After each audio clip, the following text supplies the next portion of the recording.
Many things have changed since the release of Karate Kid in 1984 in the world. But the only thing that keeps exactly as we remember is karate and Miyagi's legacy.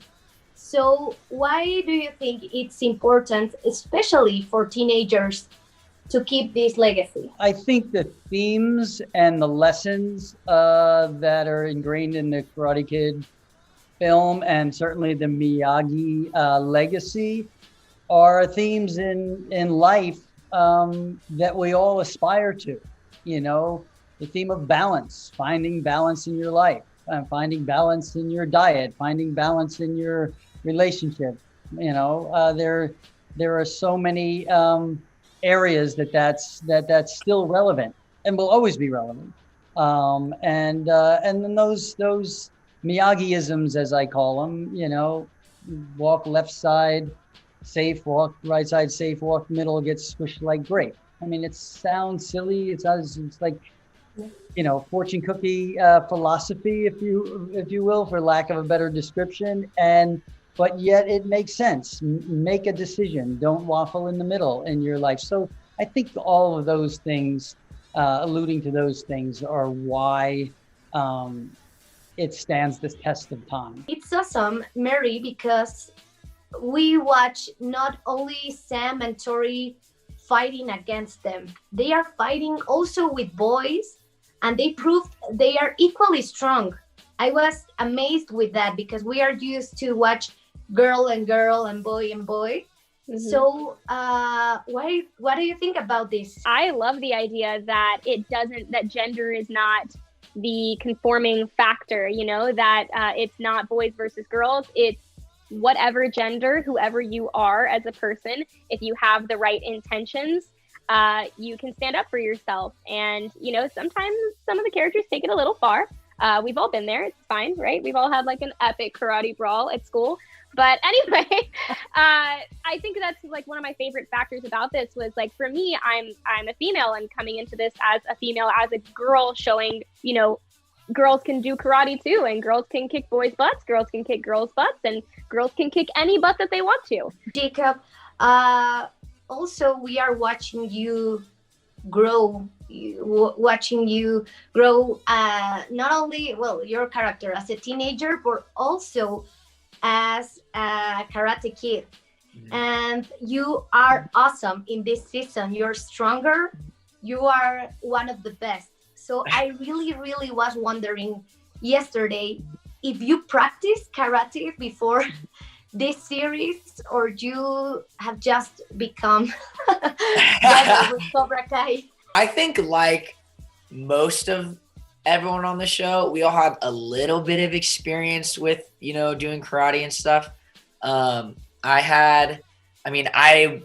took karate in like a strip mall that had a grocery store, and, you know, it wasn't like a super serious place or anything, but I became a blue belt, whatever you want to take away from that. I'm a blue belt in some form of karate, but no, they train us while we're out there. Hito and Janelle and all the stunt people, they train us while we're out there and make sure we're looking good. And William, I think that COBRA KAI is so special because there are no villains.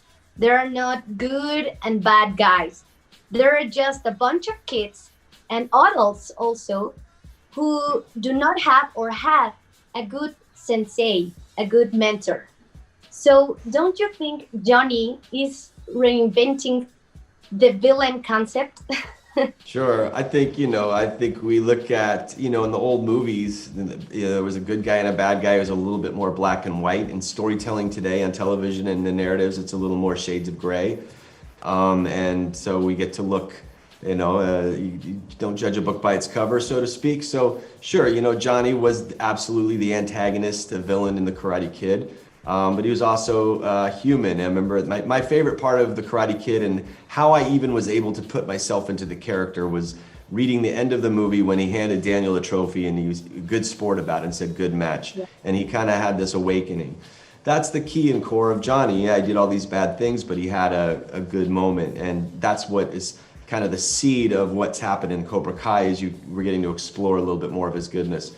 and his badness and how he's been built. I think what our show does really well is kind of highlight the gray areas. What our writers talk about all the time is that there's not really a character that's good and a character that's bad. Everyone kind of falls in the middle kind of range. And I think that that's what works really well and really makes it fun as an actor, being able to play a kid who, you know, at the beginning gets bullied and then finds some confidence. And then by the end, you're like, oh, wait, actually, he's kind of turning into the bully himself. And I feel like all of our characters have kind of had those moments throughout the seasons, and especially in season 3, you know, we've gotten the chance to explore that even more. So that's what I really love. And I think, you know, we're doing it well, and it really helps for the audience, you know, having a hard time to choose between Robbie and Miguel or Hawk and Dimitri or Johnny and Daniel. So I think that's something that our show does really well, and it's all up to the writers. What do you think Tori has to be seen in this season? I think Tori just doesn't have, I mean, she has Kreese who's telling her, no mercy, get in there, get him. And I think that anyone being led astray and being led by the wrong person, you know, Tori has a lot of strength and a lot of good qualities, but I think that she needs the right sensei to show her the way. And she's never really had good leadership in her life. And I really see where she's coming from and why she is the way she is. She's a lone wolf. She's had to fight for herself for everything in life. And she feels like no one's had her back, and, you know, the world hasn't shown her any mercy. So she's not going to show the world any mercy or anyone. And she'll, you know, take down anyone that is in her way and that begs to differ. So I see where she's coming from, but I'm hoping that, you know, someone shows her the light. If you have to choose a dojo in real life as William and Ralph. Well, I have to stay, you know, I got to stick with my master and stay on Miyagi-Do's side. But you know, there's good and bad with all, and there's pros and cons to all. But I think wholeheartedly, listen, Miyagi-Do's been pretty good to Ralph Macchio for 36 years, so I'm not gonna stray. I say I agree with that. I think that if you want to paint fences and plant gardens and wax cars, go over to Miyagi-Do. If you want to learn some good, hardcore, badass, all-American karate, come to the COBRA KAI.